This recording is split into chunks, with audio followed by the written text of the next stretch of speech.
Hi there. My name is Denise Hurd, and welcome back to another episode of How They See Us. If you're tuning in for the first time, I'm so glad you're here. How They See Us is a conversation with people about how they are seen in the communities that they work and that they live in. And if you're not new here, welcome back. I am so glad that you can make it. So, I guess I would be remiss if I didn't start off by saying Happy Black History Month. I know the month is almost over, but it's been a happy month. And I'm so glad to celebrate this month and all that it brings to our community and to us as Black people. This month is actually one of my favorites because we get to celebrate Black history, what it is. And then also we get to debunk some of the myths about what it's not. And there's so much more to our history than trauma. And I don't know about you, but I'm tired of talking about the trauma that we've experienced as Black people. We know of our trauma, and yeah, we do need to talk about it, but there are so many other things that we should be talking about and we should be addressing with respect to our experiences as Black people. So, today I wanted to shed some light on what's beautiful about Black History Month and also talk about our achievements and contributions that we've done in everyday life. And I guess I also want us to kind of get some smarts about history, about our history, and speak from a more informed perspective. I think that's what it's really about.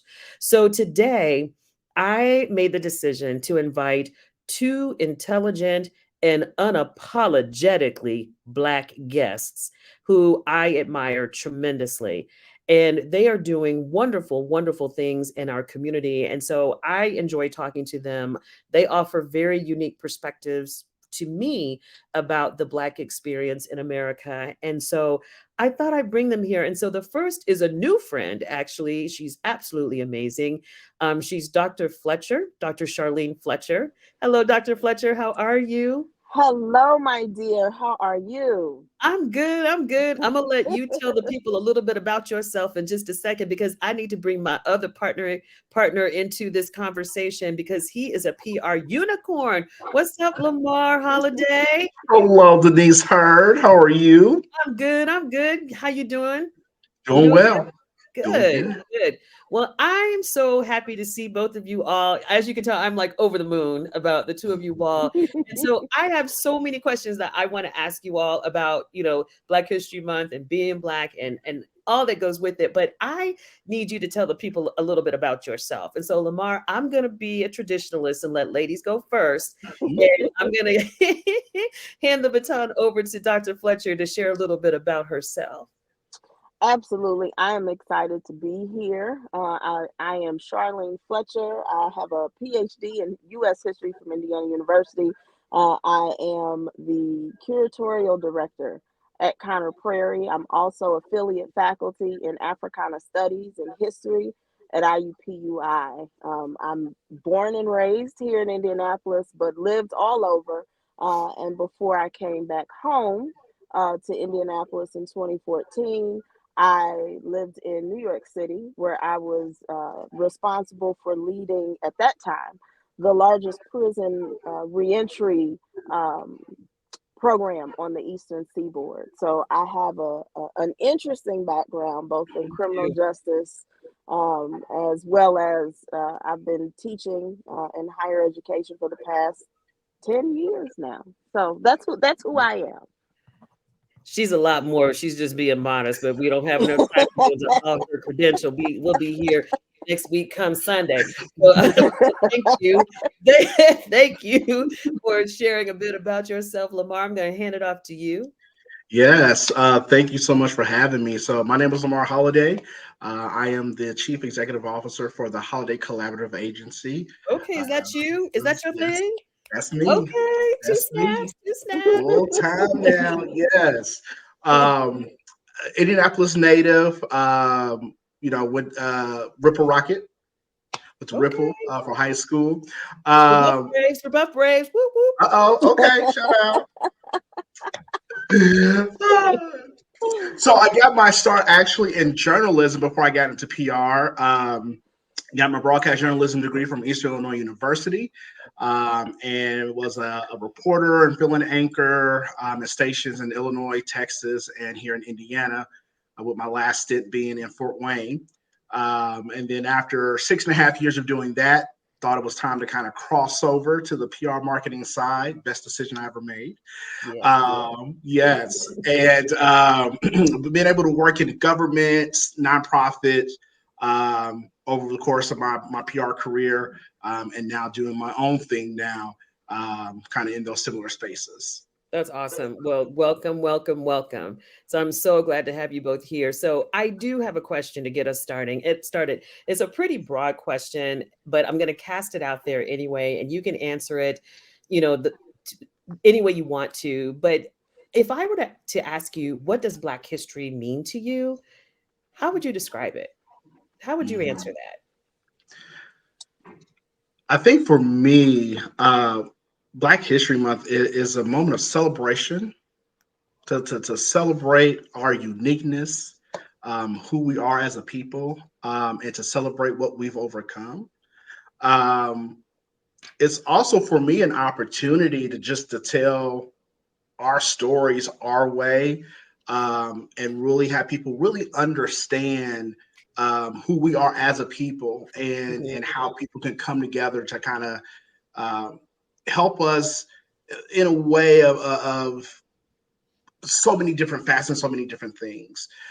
So overall, for me, it's a moment of celebration, and really recognizing who we are as a people, and moving forward, from, as Denise talked about in the intro, those traumas that we've experienced.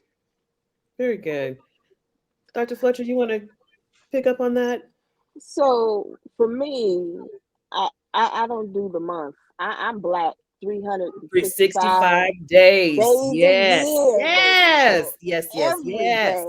day is Black History Month for me. I'm just Black all over. And as I tell my father, I get blacker by the second. But for me, and I agree with the piece on trauma, not necessarily focusing on those traumas. Oh Lord, Girl, but okay. focusing. That was my Black 365, y'all. There it is. Thank you. My car is doing what it wants to do. But moving beyond that trauma, but focusing just on us, our culture, our music, just the little things. The fact, I was talking to a sister earlier today, and she was watching me speak, and she knew exactly what I was thinking on the inside, because as a Black woman, we can communicate just through facial expressions. And so it's little things like that that and where does that come from? Where are those things rooted? So that celebration is there, absolutely, but it doesn't have to be the big things. It doesn't have to be Garrett A. Morgan, inventing the traffic light. It's just every day. We are here, we are living, we are breathing, we are loving. I love it. So that's what it is for me. I love it. I agree with you. I do. There are sometimes I just sit down and I'll look at my girlfriends or look at, close friends, and I'm like, oh my gosh, I love Black people. Like, I just love us. I love what we represent, the things that we do, our uniqueness, our food. I love us when they make me mad. I love, I love us, like, when they make me sad, but I just absolutely love us because we just bring so much to the table. So thank you both for answering that, because and I remember actually back in the day, McDonald's did a campaign called 365 Days Black, and they celebrated Black history 365 days. And so I encourage all of us, let's live it 365 days out of the year, because it doesn't go away on March 1st. Right. We walk around with it, and it doesn't start on February 1st. Right. So, just so I want to talk about this little piece of journalism that you tapped into most recently, LaMar. You said in your introduction that you were a former reporter. You were working up in the Fort Wayne area before you came over to the real side, the light side, the PR side. But you tapped in to those journalistic skills of yours, and you wrote an article. And I Hmm. happened upon that article. Well, you sent it to me. You Yeah. sent me that article, and I thought it was really good. It was the triumphs and trials of Black History Month, where you encouraged readers to celebrate Black History Month. And so I want you to talk a bit about that article and why that message was so important to you in telling that Hmm. story. And you also highlighted research and why research was so important. And so I want you to talk a bit about that. And then Dr. Fletcher, I'm going to come to you because you are our resident researcher. And so I want you to talk about the importance of research and some of the stories that you've uncovered through research. Hmm. Yeah, so I did this article actually inspired by a friend of mine. He had a call to me and he said, "Hey, LaMar, I'm writing this article about our company is taking some time off or some time to kind of it was for Dr. Martin Luther King Jr. Day. So the company was taking that time off, and he wanted, he's writing this message on behalf of the president of his organization, and uh, he had kind of sent me some details of kind of what the messaging was. I said, I feel like we can add a little bit more, be a little bit more intentional in how we're saying this, and it being more than just a day off. And so helping him craft that message, it inspired me because I was like, okay, next month is actually Black History Month. And I just as we talked about, we're Black 365 days a year, right? So what message do I want to share in that space, right? And how we want people to not only see us and recognize us, but also do your part to understand who we are as a people. And so that Mhm. inspired me to write my op-ed that was in the Indianapolis Business Journal and inside Indiana Indiana business. Business, Hmm. and it really highlighted, not only do we have, making history, and we continue to make history um, within our community, but it's to also to take a look at some of the disadvantages we have as a people, and how you can do your part to help move those barriers, right? And so I really tapped into um, talking about what are some of those barriers that we face, and um, how people can be active in learning about our community. Doing your research about who we are, how do we get here. Some of those idiosyncrasies of some of the things that we do as a people. How we talked about music and how we just have that language with one another, is very precious and dear to us. Um, and then also just calling out the community on making sure that if you are in power or in authority to bring about change, to be a change agent for our community, don't be scared to do that. Because my thing is, don't celebrate our histories when you're not willing to help with the injustices, right? So if you are seeing injustices, you're not doing things to kind of help with that. So that was kind of my article and my piece, and what that entailed, and really hope that people read that and take to heart that message. And that was the inspiration for that piece. That's awesome. Thank you for tapping into that side of you and, and taking the step to do that because a lot of times people don't. They Mhm. don't. They wonder like we should do a fill in the blank or somebody ought to, but if we don't take control of the narrative, then no one else will. So thank you Right. for that. And so, Dr. Fletcher, I want you to talk a bit about research because you are relentless and you are fearless and courageous in your quest to make sure that our stories are told accurately, honestly, and with integrity. And so, I'd like for you to talk a little bit about that and the work that you've done over the years. Um, so as a historian, um, of Black women specifically, I'm a Black woman researching Black women, Hmm. making connections between past and present.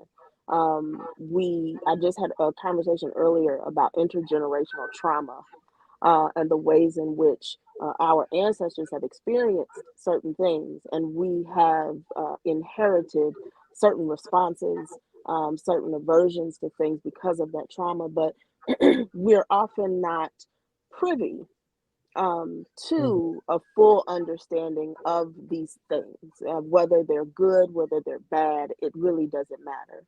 And Mhm. so my work always centers on Black women, but specifically in my work, when I say my work, I mean my work, my research, my forthcoming book, my academic work, not necessarily related to the museum.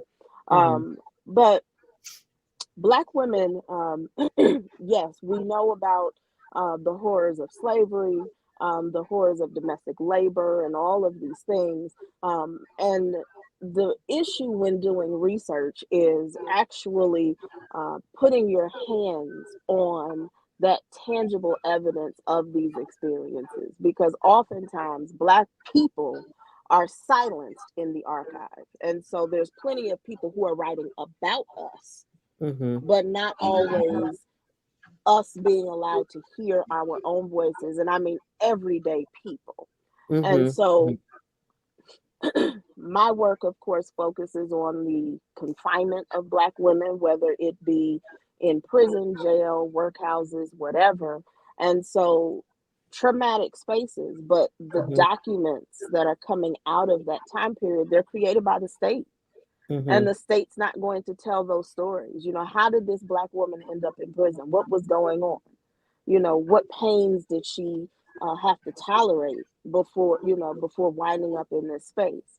But then you also have other stories that are often overlooked, or unheard of. And I'm not the only scholar who does this, but when we talk about things like respectability politics, and what's respectable, what's not respectable, we like to talk about club women and all of these things. Mhm. But there were women in the 19th, Black women in the 19th century, early 20th century, who were numbers runners. They were sex workers. They were uh, hustlers. They were all sorts of things, and they're doing things that give them their financial independence, but Mhm. B, they're also exploring the world, redefining respectability for themselves, redefining confinement for themselves, but also redefining pleasure for themselves. And that in and of itself is, we've moved beyond trauma.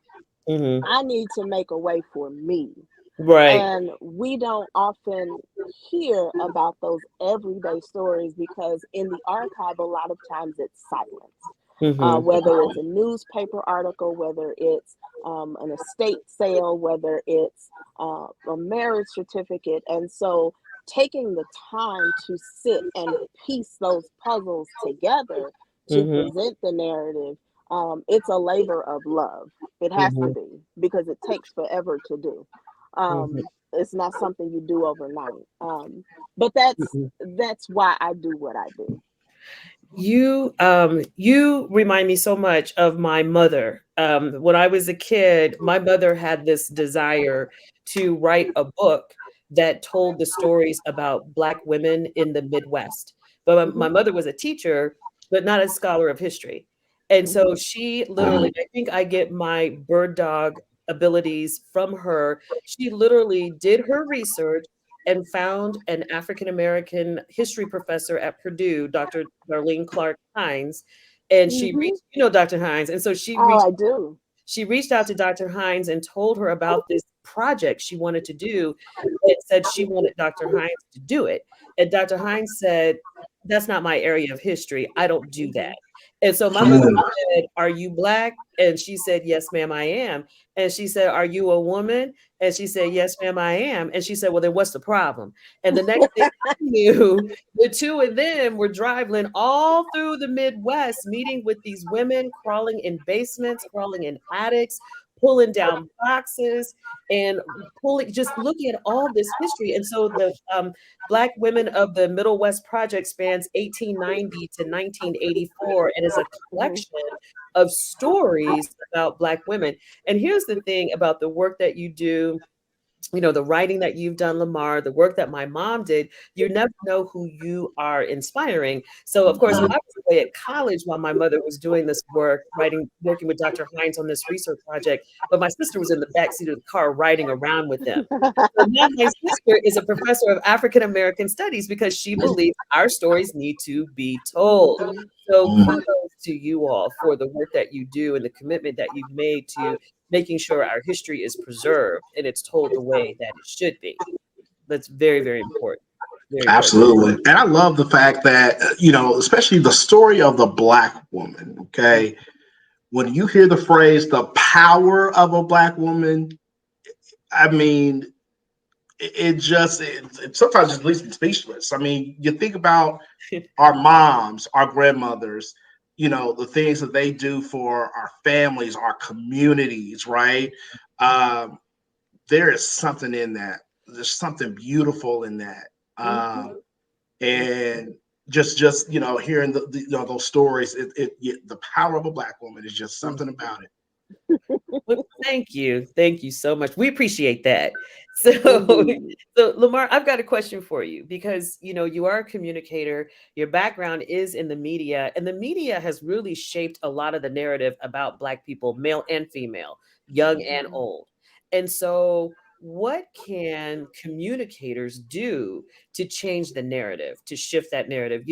After George Floyd, we saw a bit of a intentionality of the media to be a bit more, to try and be a bit more balanced in their reporting. Mhm. Um, you know, okay. So, Mhm. so Mhm. what do communicators need to do? PR professionals and journalists need to do to help shift this narrative. It can't be done overnight because No, it's rooted in so many systemic issues. But what can we do here and now? one of the things I will say is continue to call them out. When the narrative is not right, you call them Mhm, out, plain mhm, as day. Um, because to your point, when I was a reporter, I was a TV reporter, 6.5 years, and being the Black male reporter, it was always oh, well, let's send him to the crime story. Let's send him to the Mhm. shooting, mhm, and I'm like, I don't want to do that. There's more to me than me, sending me out to the crime story the crime story all the time. So as PR professionals, we have to continue to call that out, mhm, and really let the media know.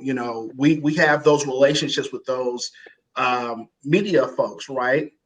And mhm, we're sometimes in the same spaces with them. And it's one of those things where you have to call them out and say, hey, listen, this story right here, the narrative is all wrong, you mhm, know. But then as PR professionals, we have so many different toolkits and different things in our arsenal, right? If the media can't get it right, we could tell our story our way, right? So mhm, there's always social media, there's blogs, there are so many different ways that we can tell our story. Because I think right now in this space, especially after the George Floyd situation, a mhm, lot of people try to be a little bit more intentional, right? With the air mhm, quotes. Um, I had a friend of mine. She says, sometimes I feel like DEI could just be the flavor of the month. mhm, And she's just Yep. like, and people have called her to do like DEI communications and things like that. And she said, no, I don't want to do that because I don't want to be pigeonholed into that because for that mhm, company, that's the flavor of the month for now. Right. mhm, Mhm. mhm, So again, it goes back to that saying we said we're Black 365. And so right, we need to be able to control that narrative as much as we can. We need to call it out. And if the media is not willing to cover that, we tell our story our way. Again, mhm, we got blogs and podcasts and op-eds, and there are so many ways that we can do that. And as we flood those avenues, the mhm, media eventually will have to shift. mm, So it might be a point where we just continue to tell our stories our way in the different mediums that we have. mhm. Thank you for that. That's so, so true. We have to control the narrative and not let the narrative control us, which I think so many of us, and I think sometimes people just don't know how, or don't think that they have a voice or that they can be effective. But I think that's because sometimes we're not informed. Like I know sometimes, Dr. Fletcher, when I'm with you, I just sit in awe when I listen to you talk because I'm like, I didn't know that. I didn't know that, and then you're kind of embarrassed that you didn't know that. But you don't, we as Black people will never want to admit that we don't know something. And so I guess I mean, we don't. We will go along until we can until we get called out. Like, girl, you don't know what I'm talking about, do you? Like, The Mhm. truth. I The don't. truth. But it That's sounded facts. real good what you were saying. So That's I facts. guess, so I guess my next question is for you, Dr. Fletcher. What do we as individuals and what do organizations need to do in order to inform themselves so that they can change that narrative? Because if you're not informed, you can't change anything. Well, I think people need to want to be informed, and Mm, that's the problem right there. You have spaces that are so comfortable with the way things have been done, or they don't want to ruffle any feathers, or they don't want to do this or that. You have to mhm, want to be informed. That was one of the things um, that I always had to keep in the back of my mind, front of my mind, the left of my mind, whatever. When I worked in the prison system, I can only help those who want to be helped. I can only mm, do but so much. And even then, I would always tell folks, it's not up to me. I just have an opportunity. Either you're going to take right. the opportunity and do what you need to do, or you're not. And that's not my choice to be made. Mhm, Um, and that's key. You have to want to do better. And that the appearance of wanting to do better in many institutions typically appears at the cost of additional labor for Black people. mhm, Oh well, you can sit on this DEAI committee, or you can do, or we can do this because we have this Black person who works here. That's not the work, boo. right, That right, That that's not part. right, that's That not what that's not how you do this, right? right, And right. so I think that that's what's key for the institution. Is this what you want to do, or are you comfortable in your white supremacy? Are you comfortable in your racial complacency? And that's an internal check. That's a morale check. But until institutions decide that this is what they are really going to be about, um, it's a waiting game. Honestly, you have to be genuine Mhm, about the work.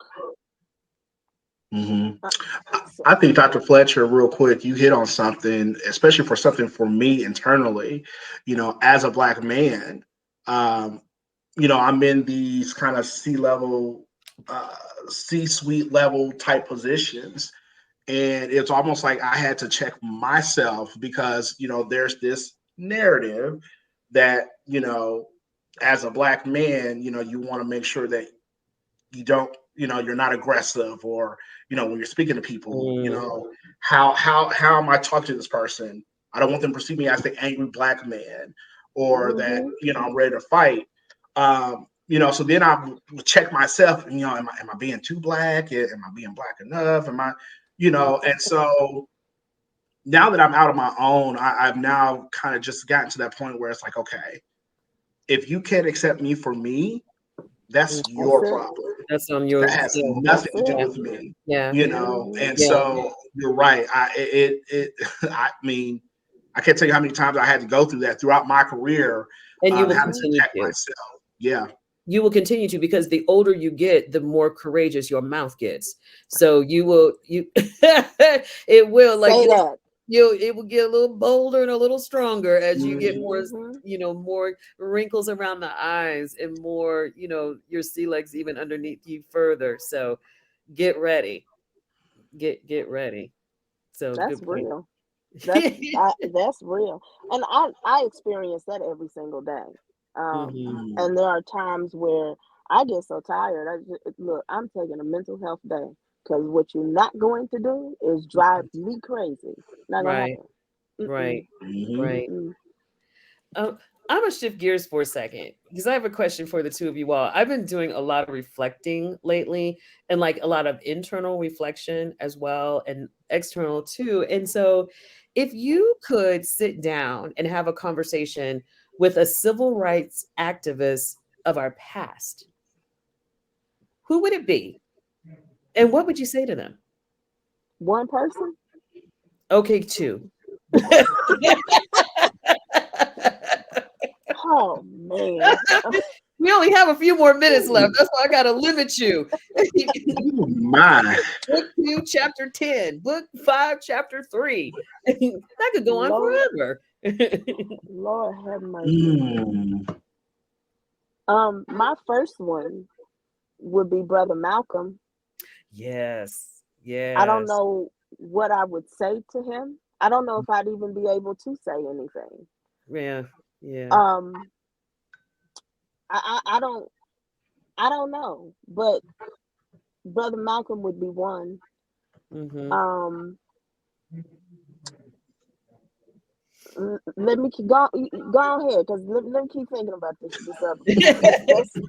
That's a big question. That is a big question. Selena. Where's Selena?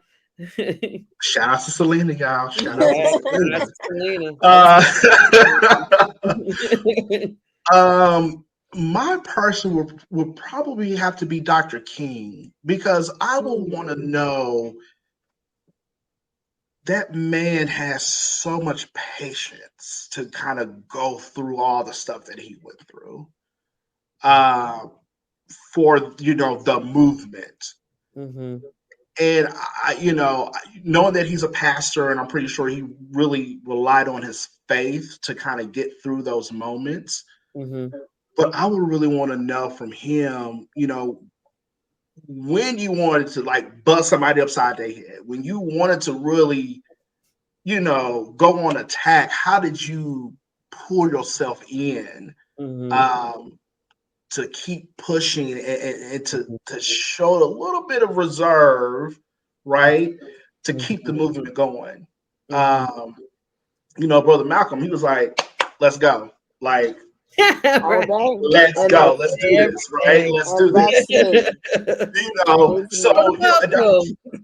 Right, and Dr. King was just the very opposite of that. And Mhm. so I would really want to kind of dissect that. How did you show so much restraint and doing the stuff that you did, knowing the stuff that we were going through during that time? That's a good one. Toward the end, he was more like Malcolm Mm, Hmm. than did he That's true. was the That's polar true. opposite. was. Um, but I would also say that, like, for a second person, it would be Fannie Lou Hamer for That's me. who I had. To Mm. That's my sit with girl. Fannie Lou Hamer for a Yes. whole host of reasons. Yes. For obviously, her work with voting rights, but then Yes. also um, just to share space and time to speak to the journey of reproductive justice for Black women. Yes. Mm. Um, there are others, but those are the two Yeah. that come to mind first. I actually have a painting of Fannie Lou Hamer in my office. I Hmm. have a painting of Fannie Lou and Mm. and a bust of Madam C.J. Walker that I Mm. kind of give a nod to every day when I come to my home office. So yeah, two amazing women. We don't Hmm. have much time left, and so I'm just going to give you all a quick rapid fire question, just kind of what comes to mind when I ask you this. But if you could personally, I have two questions for you. The first one is if you could personally thank a Black inventor for their invention that you use to this day and has made your life a little bit easier, who would that inventor be, and what is the invention? My mother for inventing me. Well, Period. Period. Yes, I Lord. can't even buzz you on that one. Okay, Mama Holiday. Yes, Lord. Mama Holiday. Okay, Period. Mama Holiday. I I'm right with you on that one. How Okay, about I that? can't even mess with you on that one. We Uh-uh. look forward Yes, to her bringing you to us too. we have. That's Okay, it. That's No it. words. That's okay. No. mic drop. Okay, yeah, that was. Dr. Fletcher, anything you'd like to add? Um, I would probably say there's a black woman by the name of I think her name is Marie Britton. She Marie Van Britton Brown is her name. Mhm. She invented and patented the home security system Love in her. 1966.